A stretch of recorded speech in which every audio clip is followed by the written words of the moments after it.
First on reporter. പ്രിയപ്പെട്ട പ്രേക്ഷകരെ, റിപ്പോർട്ടറിന്റെ വാർത്ത ശരിവെച്ച് റിപ്പോർട്ടറിന്റെ പുറത്തുവിട്ട വാർത്തയുടെ ഇമ്പാക്റ്റ് എന്ന നിലയിൽ ഇപ്പോൾ FIR ഇട്ടിരിക്കുന്നു. ആ FIR-ൽ പുറത്തു വന്നിരിക്കുന്ന കത്തിലെ ആത്മഹത്യാ പ്രേരണ കുറ്റമാണ് ചുമത്തപ്പെട്ടിരിക്കുന്നത് IC ബാലകൃഷ്ണൻ MLA-ക്കെതിരെയും ഇപ്പോഴത്തെ DCC പ്രസിഡന്റ് ND അപ്പച്ചനെതിരെയുമാണ് ഇപ്പോൾ വന്നിരിക്കുന്നത്.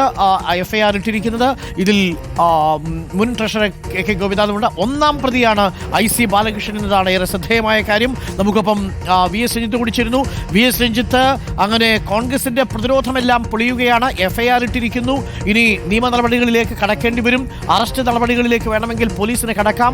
PP ദിവ്യയെ അറസ്റ്റ് ചെയ്ത് അതേ ഒരു വലിയ വാർത്താ തലക്കെട്ട് സൃഷ്ടിക്കുന്ന ഒരു സാഹചര്യത്തിൽ CPM എങ്ങനെ പ്രതിരോധത്തിലായോ അതിലും കൂടുതൽ ദുർബലമായി പ്രതിരോധമാണ് ഇപ്പോൾ CPM തീർത്തിരുന്ന കാര്യം. ഇവിടെ ഒരു ആത്മഹത്യാ പ്രേരണ കുറ്റം നിലനിൽക്കുന്ന തരത്തിൽ ഒരു ആത്മഹത്യാ കുറിപ്പ് കണ്ടെത്തിയിട്ടുണ്ട്.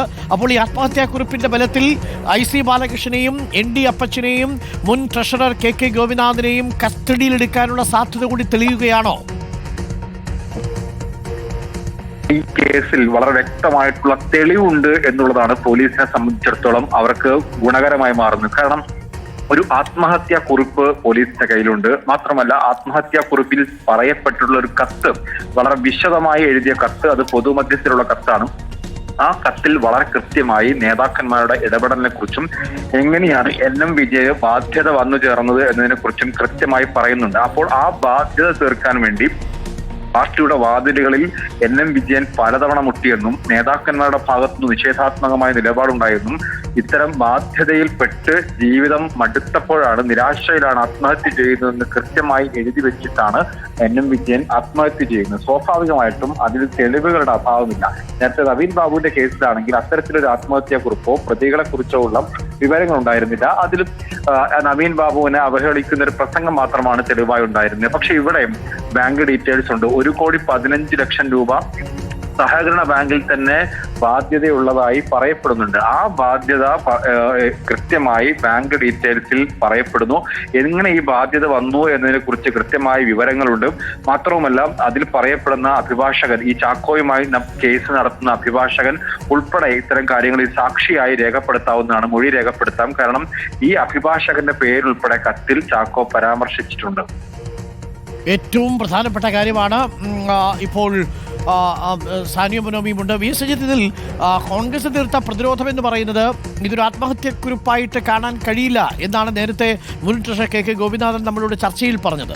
പക്ഷേ ഇപ്പോൾ പുറത്തു വന്നിരിക്കുന്ന കത്തിൽ കുടുംബാംഗങ്ങളോട് നിർദ്ദേശിച്ചിരിക്കുന്ന കാര്യം ഈ കത്ത് കോൺഗ്രസ് നേതാക്കൾക്ക് കൊടുക്കണം എന്നുള്ളതാണ്. ഒരുപക്ഷേ ഈ 2-ാം തീയതി സഞ്ചയനം കഴിഞ്ഞ് KPCC പ്രസിഡന്റിനും പ്രതിപക്ഷ നേതാവിനുമൊക്കെ ഈ കത്ത് കൊടുക്കുകയും കത്ത് വായിച്ചു കേൾപ്പിക്കുകയും ചെയ്തപ്പോൾ എന്തെങ്കിലും അനുകൂലമായൊരു പ്രതികരണം ആ നേതാക്കളിൽ നിന്നുണ്ടായിരുന്നുവെങ്കിൽ ഈ കത്ത് പുറത്തു വരികയും ഇന്നിപ്പോൾ ഈ FIR ഇടേണ്ട ഒരു സാഹചര്യം ഉണ്ടാവുകയും ചെയ്യില്ലായിരുന്നു, അല്ലേ VS രഞ്ജിത്ത്? VS രഞ്ജിത്തെ കേൾക്കാൻ കഴിയുമെങ്കിൽ VS, എൻ്റെ ചോദ്യം ഇതായിരുന്നു. അന്ന് ഈ കത്ത് കോൺഗ്രസിന്റെ KPCC പ്രസിഡന്റിനെയും ഒപ്പം പ്രതിപക്ഷ നേതാവിനും ഒക്കെ കൊടുക്കുന്ന സമയത്ത് ഈ കുടുംബത്തിന് അനുകൂലമായിട്ട് അവരൊരു പ്രതികരണമെങ്കിലും നടത്തിയിരുന്നുവെങ്കിൽ ഈ കേസ് ഇങ്ങനെ ഉണ്ടാകാനുള്ള സാധ്യതയുണ്ടാകുമായിരുന്നില്ല, അല്ലേ VS രഞ്ജിത്ത്? അങ്ങനെ വേണം അനുമാനിക്കാം. തീർച്ചയായും. ഇന്നലെ KPCCയുടെ ഉപസമിതി വന്ന് തിരുവഞ്ചൂർ രാധാകൃഷ്ണൻ, ജയന്തും ഉൾപ്പെടെയുള്ള നേതാക്കന്മാർ ആ കുടുംബത്തിന് കൊടുത്തൊരു ഉറപ്പുണ്ട്. ഇന്നലെ ആ കുടുംബം പറഞ്ഞു, ഞങ്ങൾ KPCC നൽകിയ ഉറപ്പിൽ വിശ്വസിക്കുന്നു എന്നുള്ളതാണ്.